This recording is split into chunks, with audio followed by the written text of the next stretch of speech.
Que Deus Pai Todo-Poderoso dê paz e graça a cada um de nós, que o Espírito Santo de Deus continue estando em paz, amor e entendimento da palavra. Amém? Amém. Amém. Vamos falar do Evangelho? Como foi isso para ti? Hoje nós vamos falar sobre a intenção. Hoje nós vamos conversar sobre essa mania que o povo de Deus tem de querer enganar a Deus. É até meio estranho a gente falar assim, né? Deus é onisciente, onipresente, onipotente, soberano. Mas mesmo assim, desde a época lá do Antigo Testamento, os filhos de Deus acreditam que, como não podem vê-lo, eles podem enganar a Deus. Eles podem negociar e dizer: olha, é isso que eu estou fazendo, não é aquela minha vontade que eu tenho. Eu sei, você talvez não esteja conseguindo compreender. Então eu vou falar um pouco mais aberto. Deus conhece a tua intenção. Essa é a grande verdade. Deus sabe qual é a tua vontade. Deus consegue compreender. Deus é soberano. Deus é onipresente, onisciente. Ele está no presente, no passado e no futuro.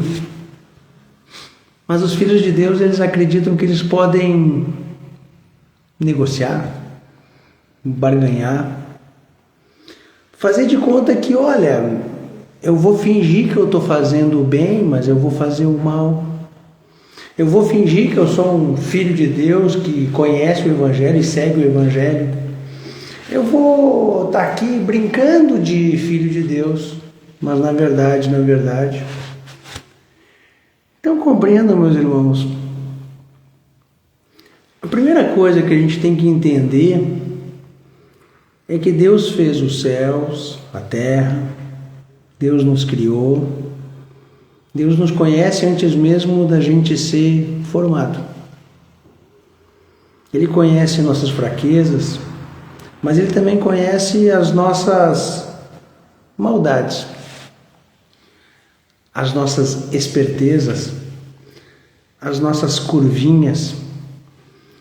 Então compreendam, não tem como você fingir que você está se comportando como um seguidor de Jesus Cristo.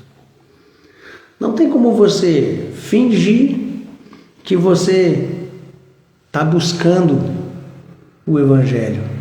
Não tem como você fingir que você ama a Deus acima de todas as coisas e ama aos teus irmãos também. Não tem como fazer manobra para esconder de Deus. Não tem como você botar uma roupa, colocar um versículo, cantar um louvor, fingir que você é filho de Deus, quando na verdade você é quem você é.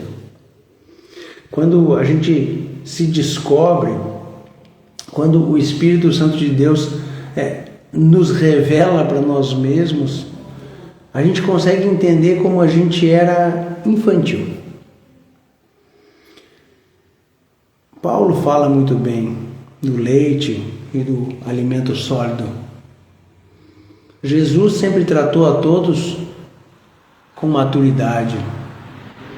E isso é um ponto muito importante.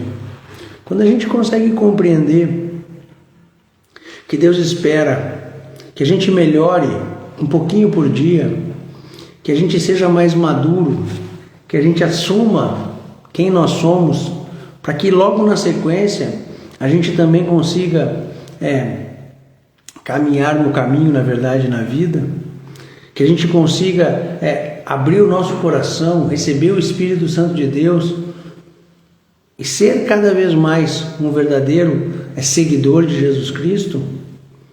Ele precisa que a gente fale com Ele abertamente. Eu quero que você entenda, não que Ele precisa que você fale quem você é. Deus te conhece. Deus conhece as tuas forças e as tuas fraquezas. Ontem eu estava pregando para um querido irmão E eu falei para ele: você sabe o que tem que fazer, agora fala. E ele ficou por um tempo lutando entre o espírito e a carne, porque assim que a gente fala quem nós somos, assim que a gente fala o que a gente precisa fazer, assim que a gente verbaliza o Verbo se fez carne, o mundo muda. Por isso que eu te convido hoje a você verbalizar o que você busca, mas verbalizar também pedindo perdão, pedindo misericórdia, pedindo entendimento, pedindo que o Espírito Santo de Deus te traga a verdade, a vida, te traga o conhecimento do Evangelho para que você consiga mudar, mas que você verbalize as tuas mazelas. É importante a gente verbalizar. Eu quero te fazer um alerta que eu estava fazendo para esse meu querido amigo ontem. A gente jantou juntos, enquanto eu pregava para ele, que a gente precisa compreender que a escolha do que você vai fazer diariamente vai mudar a tua vida. Se você está com um problema de raiva, se você está com um problema de saúde, se você está com um problema financeiro, se você está com um vício, e todos os dias pela manhã, quando você levanta, a primeira coisa que você fala é: eu vou lutar contra, eu estou doente, eu estou com um problema. A tua boca está verbalizando e está manifestando na tua vida a tua fé. E a tua fé continua na falta, na doença, no vício. Quando você levanta pela manhã cedo e você profetiza que o teu dia vai ser mais um dia para a honra e glória de Deus Pai Todo-Poderoso, que o teu comportamento vai ser inspirado pelo Espírito Santo de Deus para trazer honra e glória a Jesus Cristo, que você profetiza que você vai caminhar no caminho, na verdade, na vida de Jesus, o mundo fica em segundo plano. E isso é uma mudança, e é uma mudança tão potente, que se você começa a verbalizar isso todos os dias pela manhã, você se assombra com a rapidez, com a agilidade com que o mundo responde à tua palavra. Então pense sobre isso. Não adianta você querer negociar com o Senhor, não adianta você querer esconder do Senhor, não adianta você querer fingir. Em Jeremias 1:5, antes de formá-lo no ventre eu escolhi, antes de você nascer eu o separei, e eu designei profeta às nações. Você que está escutando a palavra, você que segue Jesus, você que ama o Evangelho, você foi separado por Deus para um caminho, para uma verdade, para uma vida. O caminho, a verdade, a vida que é de Jesus. Por isso que quando a gente é separado, e eu falo isso porque eu vivi muito tempo assim, 2 pés no mundo e o coração vazio pelo Espírito Santo de Deus, a gente parece que tem um buraco, algo falta no nosso corpo, a nossa mente continua buscando, o nosso coração continua pulsando, e enquanto a gente não faz a conversão, enquanto a gente não aceita Jesus, se batiza, busca o Espírito Santo para ter o batismo no Espírito Santo, a verdade é que o mundo não faz sentido. Para mim, o mundo começou a fazer sentido depois que eu me converti para Cristo. E depois da minha conversão, tudo aquilo que me incomodava, tudo aquilo que me atrapalhava, os meus medos, eles foram expostos, porque quando Deus quer te tirar de algum lugar, a primeira coisa que Ele vai fazer, Ele vai revelar para você o que você está fazendo, o que está te atrapalhando. Ou seja, quando o problema tem luz, a luz dissipa as trevas. E tudo aquilo que era das trevas, que me mantinha cativo, sumiu. Na verdade não sumiu, continua ao teu redor, tentando entrar a qualquer momento. Mas como diz no Evangelho, cabe a nós resistir, porque ele vai embora. E essa resistência eu nutro com jejum, com oração e com palavra de Deus. Ou seja, se você coloca a sua vida nas mãos do Senhor e nutre o seu coração e o seu entendimento com o Evangelho, fortifica as tuas defesas através da oração e do jejum, o mundo muda. O teu entendimento muda. O Espírito Santo de Deus começa a atuar cada vez mais dentro da tua vida. E isso tudo vai fazer uma grande diferença. E quando você viu, passou 6 meses, 3 meses, talvez 1 ano, e coisas que você brigava, batalhava, lutava contra, sumiram, desapareceram, nem te tentam mais. E tudo isso única e exclusivamente por um motivo bem simples. Porque a tua vida foi preenchida por Jesus e a tua vida foi preenchida pelo Espírito Santo de Deus. E as coisas mudam. Você vira uma nova criatura. Tá bom, Rui. Tá bom, Ruiz. Eu entendi. Você está me falando que muitas pessoas tentam fazer algo, mas querem dar uma maquiagem para enganar o Senhor. Tem como a gente fazer um exemplo? Claro, João 18, 28. Depois levam Jesus para longe da casa de Caifás, para dentro do salão de julgamento, e era cedo da manhã, e eles mesmos não entraram no salão de julgamento a fim de que não fossem contaminados, mas que pudessem comer a Páscoa. Ou seja, aquele momento que Pilatos vai interrogar Jesus tentando salvá-lo, tentando soltá-lo. Os judeus prendem Jesus. Os judeus levam Jesus para o julgamento. E Pilatos vai dizer: levem-no e julguem-no conforme a lei de vocês. João 18, 31. E eles vão responder: mas nós não temos o direito de executar ninguém, protestaram os judeus. Eles queriam matar Jesus, mas a lei judaica não permitia. E eles não tinham, na verdade, nenhuma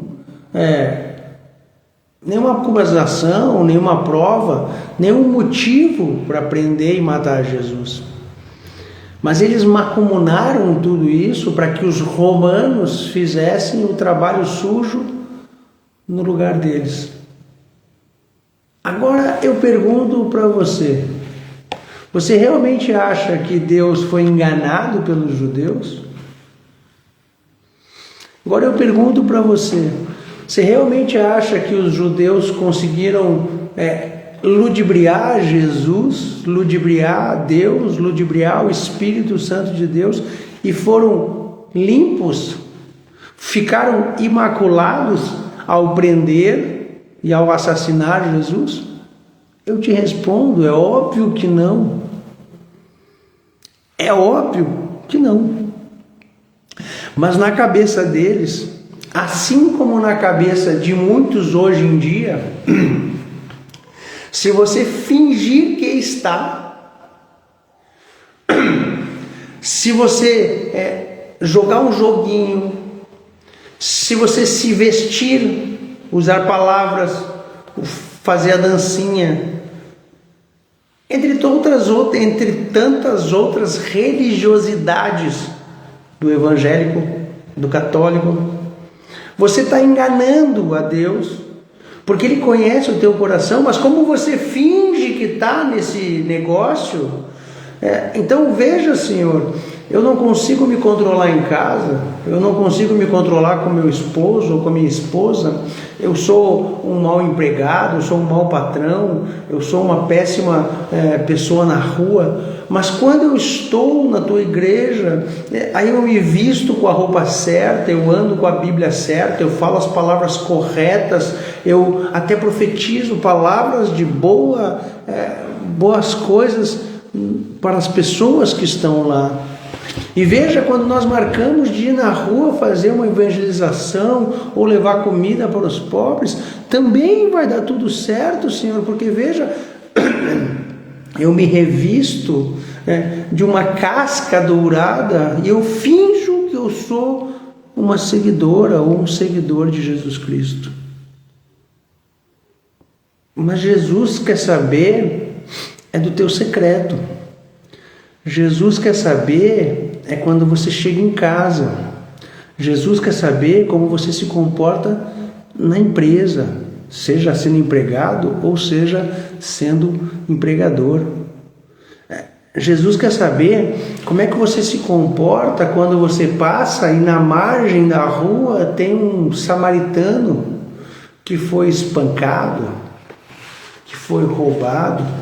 Jesus quer saber quando o mais humilde precisa da tua ajuda, pode ser empurrar um carro, dar um prato de comida, dar um bom dia.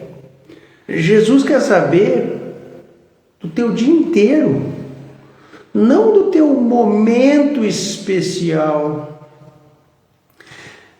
É isso que a gente tem que começar a entender. Quando eu me converti, eu estava na Igreja Católica, e a Igreja Católica para mim não tem segredos, né? Eu fiquei décadas lá dentro, eu conheço como funciona a engrenagem, eu sei como agem os nossos amigos católicos.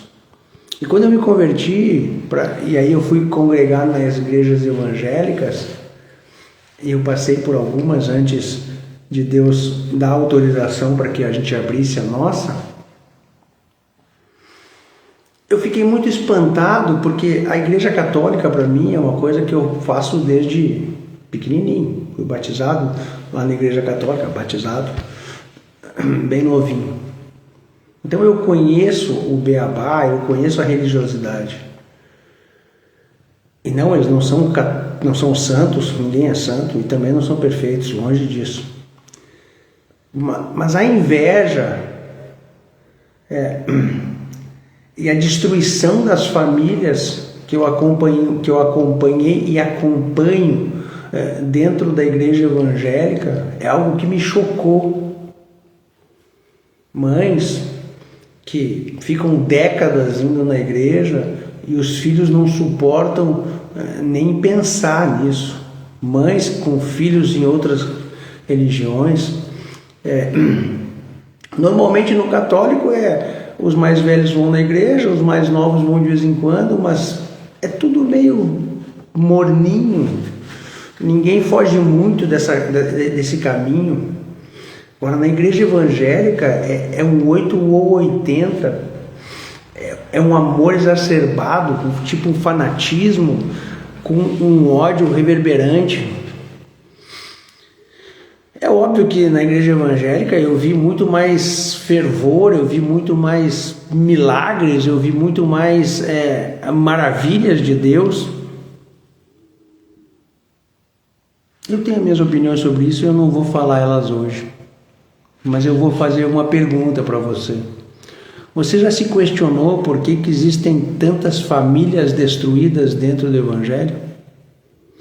E quando eu falo famílias destruídas, é uma mãe ou um pai que fica décadas dentro da igreja e os filhos não suportam nem olhar para eles. Se falar em religião, os filhos chegam a levantar espinhos. É algo que o mundo evangélico deveria começar a pensar com um pouco mais de cuidado e carinho. Eu falei que eu não ia falar, mas eu vou dar uma pista.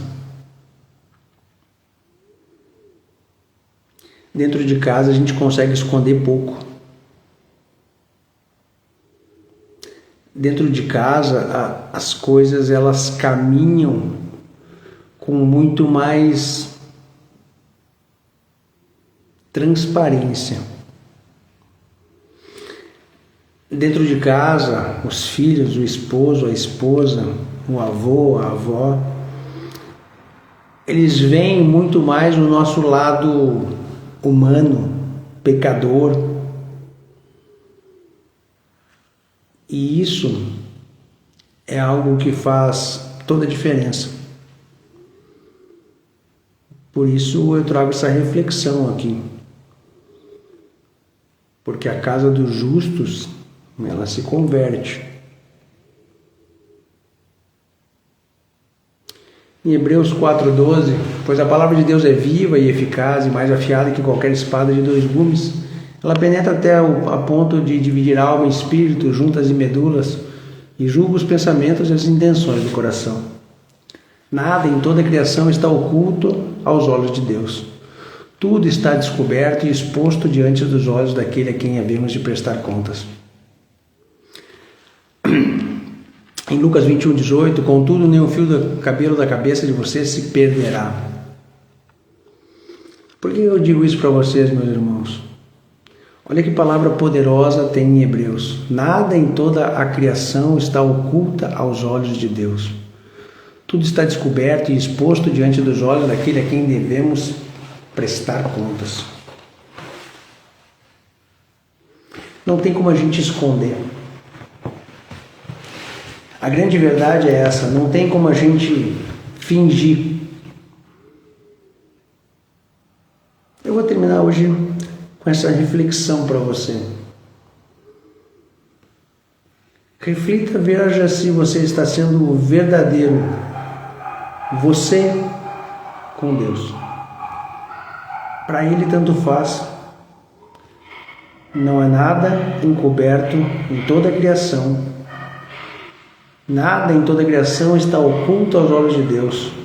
Tudo está descoberto e exposto diante dos olhos daquele a quem havemos de prestar contas. Para e pensa um pouquinho. Investe um tempo em oração e depois em escutar o Senhor através do Espírito Santo. Veja de coração se as tuas atitudes, se as tuas palavras, se a tua vida está em consonância ou se cada uma é uma. Os judeus mataram Jesus Cristo usando os romanos, mas eles acreditam que eles conseguiram enganar ao Senhor. Em qual área da vida nós estamos fazendo isso e vivendo igual os judeus, fingindo que a gente consegue enganar a Jesus Cristo e a Deus? Que Deus Pai Todo-Poderoso dê paz e graça a cada um de nós, que o Espírito Santo de Deus continue estando em paz, amor e entendimento da palavra. Sendo a vontade do Pai, eu volto em breve.